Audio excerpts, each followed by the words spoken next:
All right, Ron Goodall, FightHype.com. I'm here joining my guy, Mr. Bank himself, Troy Nash. What's going on, man? I'm doing good, man. I'm just in training camp. Training camp going great, and I'm ready to perform here again shortly. Look, I'm gonna jump right into it, man. You went 3-0 to 4-0 at the WBC Grand Prix in the featherweight portion, and look, they kind of gave you this tough guy, like off rip. Like he was 8-0 from Kazakhstan. I watched some of his highlights before you were fighting him. He was just knocking people out. Like he looked scary. Like I ain't gonna lie. And then you had a dominant performance. I know it was split, but in my eyes, maybe it could be biased, but you clearly dominated him simply off of a jab. Like so, I just wanted to talk to you about that fight and was it easy to you, or like, did you like the decision? Did it feel like it was a split decision? I mean, because it felt pretty one-sided. Nah, I don't feel like it was a split decision. I felt like out of the full 6 rounds, maybe one round was close. We could go either way. Other than that, I feel like I dominated. And all work is easy work. When you go in there and stick to the game plan and go do what the coaches say, make the fight easy on yourself. So, no disrespect to my opponent, but I felt like it was a pretty easy performance. And he was a tough fighter though, but I mean, I already know what I signed up for by getting myself in this tournament. Every fight's gonna be tough. You're going against the best prospects in the world, and I mean, I'm fighting fighters from all around the world. So, it's a new experience, but I'm ready, and this is what I signed up for. Yeah, you definitely can tell he was seasoned. I mean, just by watching his highlights, and even when he was trying to make the adjustments, like he was definitely putting a lot of effort to switch it up, give you different looks. But I mean, you already had him like bleeding off of what, just like with two Yeah. rounds, just off the Uh, jabs. in the second round, I broke his nose with the jab. Oh my God. I mean, look, I mean, the jab is obviously what they say is the most important punch that, sets up everything. But I mean, is that kind of where your mindset's at? Like your fundamentals start off with the jab? Yeah. I ain't gonna get in too much because I still got some more fights, but yeah, for sure. If you watch the fight, yeah, you'll see what won that fight right there for me. Okay. I mean, I'm sure there's a lot to your arsenal. I mean, Yeah. being a multi-time national champion and Hmm. obviously sparring with a lot of the current champions. So, but I just had a glaze a little bit For because the sure. jabs was just on Sure. point. Thank you. So, your next opponent, right? I mean, when is the fight? Is it next month? It's June 21st, yeah. Okay, so they got you guys going quick from April to June, so no, gaps or anything. But they got you fighting Zaganov, or how do you say his name? Zoledes Zangasov. I don't want to butcher his name, but he's the guy that pretty much knocked that guy out early on. And so once Yeah. again, seems like you're facing another guy that can crack. So I mean, what's your thoughts on his performance in the Grand Prix so far? Um, I don't even think I really watched his fight, because I was in the back chilling, getting ready for Hmm. my own fight. But shit, I mean, every fight's gonna be a tough fight. At this level, everybody putting it all on the line. So, I think he's just another tough opponent, and it's just as simple as that. I'm gonna go in there and dominate and do what I do. So, I ain't really too worried about what he did before, because I'm not none of them that he fought. Yeah, and it makes sense that it's going to get tougher because it's winners versus winners. You know what I mean? The bracket's only just going to get tougher at this point because you're facing guys that don't know how to lose essentially at Yeah. this point, right? Hmm. So I wanted to ask you like what was that experience? Like for a lot of the viewers who were watching, like it just seemed like kind of like an amateur style ran with pros. Is that kind of how it felt, or was it a little different? Nah, it felt definitely like a pro vibe. Like it felt like all my pro fights that I already had. But it was just a lot of fights, if you get what I'm Hmm. saying. Like, in the amateurs they'll have like 15, 20 belts in one day, but just only 3 rounds. With this one, it was different because it was 16 fights in the pros, but six rounds. So it was different, but I mean, uh they're somewhat the same, but it's different at the same time. If you get what I'm saying? Like, yeah, it's a lot of fights, but it's still the pro atmosphere and pro feeling. Got it. Did you like fighting over there in Saudi? Because I know that, over the week, a couple weeks ago, Canelo kind of mentioned like fighting in that different type of time zone, kind of, it's part of the job, but it felt a little different. Did you feel, or are you still used to being able to travel around as an amateur and making those adjustments? Nah, to me, it kind of felt the same as when I fought in Houston and when I fought in Colorado, wherever I fought at. It felt the same because it's still a pro feeling. Like no matter what, you still wearing those small gloves, no headgear. You can hear people in the crowd. If it's something goes on, you can hear the crowd's reaction. So to me, it's all the same. I didn't really feel no difference, but I did like it over there though. Man, the vibes over there was great, and me and my team really enjoyed it, and we can't wait to go back. How long did you go out there before to get acclimated? Because I know that a lot of times fighters sometimes get that a little wrong. So, I mean, did you, I just went a week early. To me, that all that time and all that don't really make no difference to me because I used to travel. I used to get on flights and go spar the same day that I flew out. So all of that don't really matter to me. as long as, like you said, you stay in shape and Hmm. take care of your body. Yeah. So, this Riyadh WBC Grand Prix is gonna be real interesting. I know that we're gonna be looking into it. I know that I won't be the only one that's watching it because I know Shakur put out a tweet. I don't know if you saw. He said he was rooting for you out in Saudi, and even though that shouldn't have been a split decision, he also said the same thing. So, Yeah. um, Shout out Shakur. so he kind of put, your name out there a little bit, and even some people commented. Some guy put in there, I think it was like Brooklyn Boy. It says, "I saw that fight. Ayo, he's nice. Only 3 fights. Troy whooped an 8-0 Canelo Bill tap." Just so that's cool. Like the people that you've been around working, showing you a lot of love, and I know that Shakur is gonna be fighting Zepeda. Yeah. And you shared the ring with Shakur. So is this going to be one of those type of performances that is going to get people to kind of quiet up? Because I know he's gotten some criticism, or is that just kind of part of the game? No, that's just a part of the game. I mean, these fans, I'm young and early in my career still, so I'm starting to see how the fans are. And these fans, man, you can't please them. So it don't matter if he goes in there and stops at payday, it's still going to be some type of criticism he gets. He can stop him in the first round, they still going to talk about him. So, skills pay the bills. I feel like Shakur should go in there and dominate, but it's not going to be an easy fight. But like I said, skills pay the bills. So I'm looking forward to Shakur putting on a great performance. I know we talked before, and you seen Tevin Farmer train, and so like, granted, it seemed like he had a lot of like issues in the Zepeda rematch, and so, but Tevin's going to be fighting Kid Austin, which was supposed to be Shakur's opponent, Yeah. so a little bit kind of that. So, um, do you even think Kid Austin's able to get past Tevin, who's another elusive, slick guy that you've seen work? I think that's actually a pretty even matchup. You got Mhm. a very vet in Tevin, an experienced guy who's coming off of two tough fights with Zepeda. Then you got a young guy in Schofield who's hungry. And the whole road going against him right now because of what happened with him and Shakur. So I feel like he might try to come out there and show the road something different. But we just gotta wait and see. But I'm pushing for Tevin to win the fight though. Were you, I guess, surprised that he came out publicly and spoke? I mean, like, he's been doing it for a while. Like the Jojo Diaz fight, I think, is when I first really noticed. He kind of had a consistent tick, but he kind of mentioned that he had some sort of health issue. So, I mean, do you think that's going to play a factor in the Floyd Schofield fight? Or is that just been him and he just kind of addressed it? Nah, when I first started watching Tevin fighting a minute ago, I realized that he had that. But when a guy like Tevin, man, he's a great dude and he works super hard. So and he's humble, man. Somebody like Tevin, you just want to root for him to win because he's so humble and he's such a cool guy. So I noticed that he had it really in the last camp because I was up there watching him sparring stuff, and to me, I mean, it didn't really like it had an effect on him because it's like he knows how to deal with it so well, and that it is a serious syndrome to have, but for him to be able to perform like that against a guy like Zepeda who's throwing a million punches at you, it just showed off the heart that he has and the courage. Yeah, I mean, and the consistency. I mean, I think he went from Raymond Muay Thai, Zapata, And now now, Kid Austin. I yeah. mean, He I mean, find none but like I feel like Kid Austin is now more of a contender, not really a prospect no more. So he's fighting nothing but contenders.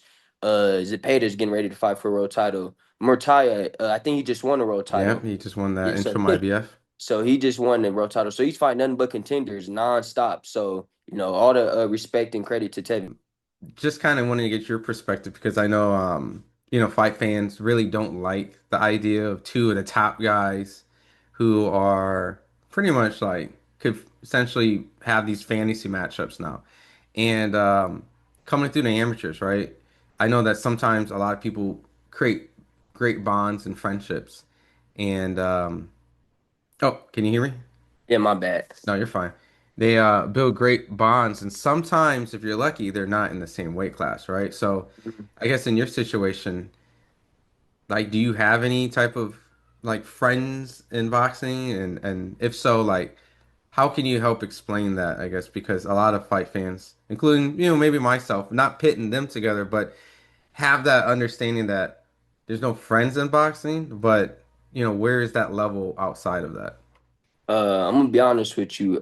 I got a couple of friends in boxing. Some in different weight classes, some close to each other. But if they put the right amount of money in front of me, it don't matter who it is. Nobody they not my blood brothers or cousin, sister, nothing. So I mean, I don't care what it is. They put the right amount of money in front of us. Let's make it happen. And just because we fight don't mean we got to be enemies.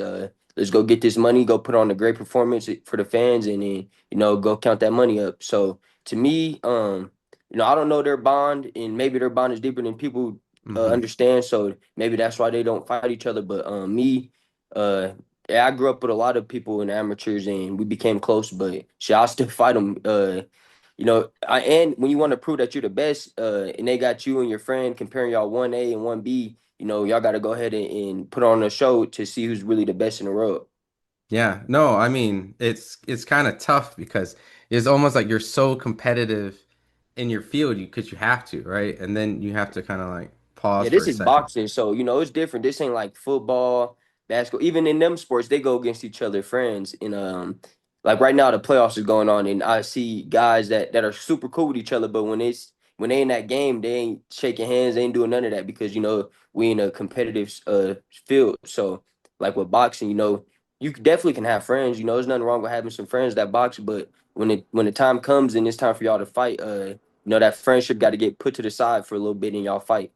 Was that something that like you developed or something that someone had to tell you or something like you were cool with someone and then you had to fight one of your friends and amateurs and was that like a learning lesson? Like you had to like shit, national championship is my boy, but I gotta bust your you know what I mean? Like Yeah, is that what kind of really at a young age, my dad, when I first came into the game, he told me, it ain't really no friends in this. We could be cool with people, but everybody got a goal, and that's to be the best. So in the amateurs, I fought a lot of my friends, a lot, and I'm still cool with them to this day. So I know it's different from fighting them in the amateurs to the pros, but shit, I fought a lot of guys I was cool with, and we still talk to this day. Actually, a couple of guys that I fought come out to spar with me, help me get ready for my fights, and then I go over there and help them get ready for their fights as well. So, it's just boxing.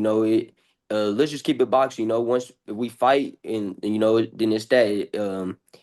We gonna handle whatever we got to handle in the ring, and we could be close out the ring.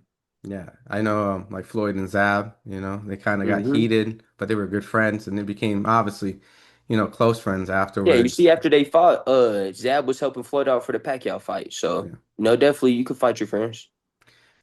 So I guess my question, without giving names and just kind of foreseeing the future, do you see one of your friends like making it to the top and do you think you're going to be in a situation like that where you're going to actually fight a friend or it's just different? Like you just don't have that.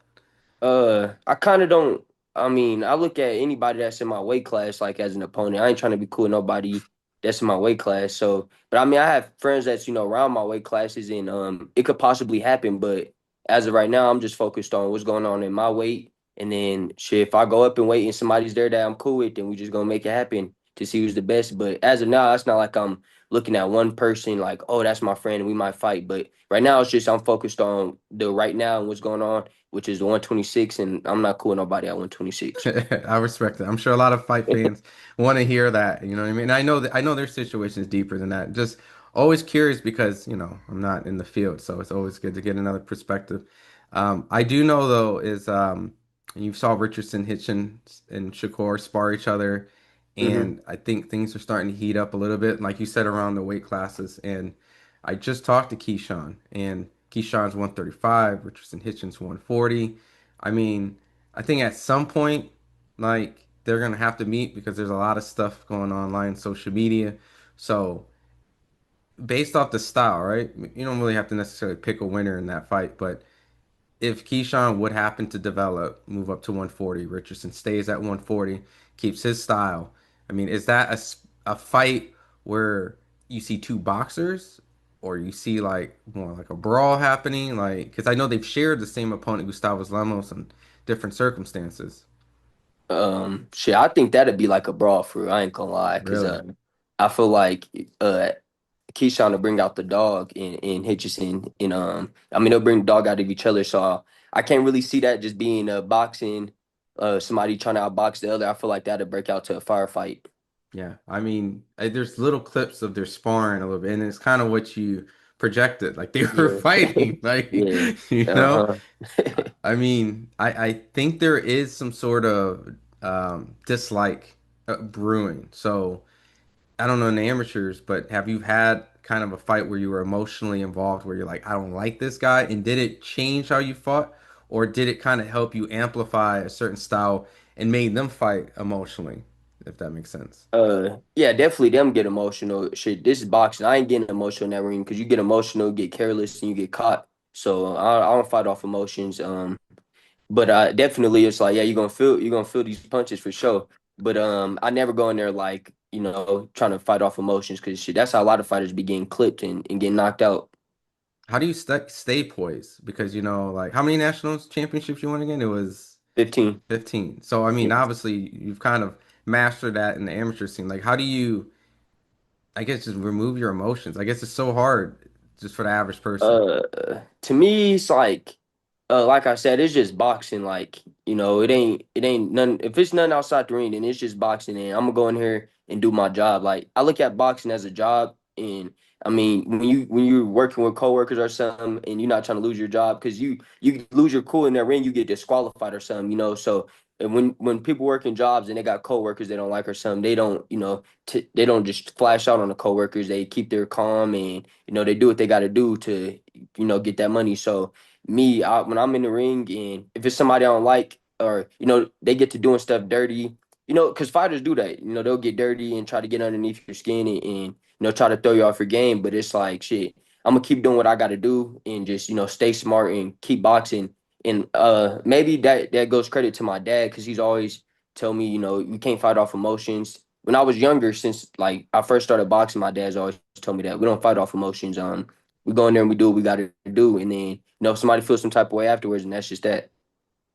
I guess, you know, I don't know if this has happened to you, but have you had anyone like verbally be extremely disrespectful, like mom jokes or like say certain stuff where like how do you like have you experienced that or has just everyone been like rude but not like super disrespectful in that sense? Uh, nah, I ain't really had nobody talk crazy like that. I mean, of course, you got the trolls in the comments and stuff who be talking crazy, but they will never say it to nobody face or none. So, like when it come, as long as to me, you can say whatever as long as you don't put your hands on me and disrespect me, like nothing crazy. And I don't give a fuck what they talking about. Just don't put your hands on me, and it's Okay. simple as that. You can say what you want and watch your mouth, but. In sparring, I didn't been in there like me and Keyshawn. We didn't got heated in there talking to each other, but once we got outside the ring, it's all love, and what happened in the ring stays in the ring. Is that energy like a switch, right? Like I seen like fighters hit a switch. I've seen you hit a switch and when you fought, I think on the Red Owl card and but I also saw like your poise and your Yeah. professionalism. So I know for example, like you said like you sparred with Keyshawn, like he kind of has like a switch and like even just talking to him like the other day I can tell he's cutting weight. I can tell like it's kind of brewing a little bit like even after I talked to him he was like man you're my guy blah blah blah but it's like nah I sense a little switch so is that needed when you get in the ring or is that just a personality thing that Uh, No, I definitely think there's a switch. Somebody ain't do nothing to you outside the ring. Make you have to act all crazy. So yeah, that's unnecessary for you to be doing that outside the ring. Now, when we get in that ring, we enemies, we ops. So it's simple as that. You definitely got to cut that switch on. You can't be nice to him. But I mean, once we get out the ring after we fight, we already fought. We both making it back home safely, and that's all that matters. So I feel like all that extra stuff is unnecessary. That's for the fake tough guys.